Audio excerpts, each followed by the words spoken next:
Okay, for a letter, number, or word, the first thing I'm going to do is set up my board. So to set up my board, I'm going to grab a sheet of paper from the back counter and I'm going to slide it underneath all of my strings, making sure that all my strings are on top of the paper. So I want to make sure I don't accidentally get one underneath.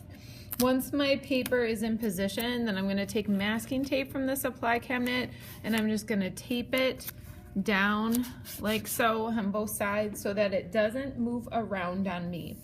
So then when I'm ready to add in my letter, I'm going to look at my letter example sheet from the checklist, and for this example I'm just going to do a capital A. So one thing that I have to make sure I do is keep any horizontal lines. So horizontal is going this way. So these ones I'm gonna see, the vertical lines that go straight up and down should line up with my warp strings, okay? So I'm gonna start sketching in the background, kind of going behind my strings. And I look to see, because I want my A to be somewhat even and in the middle.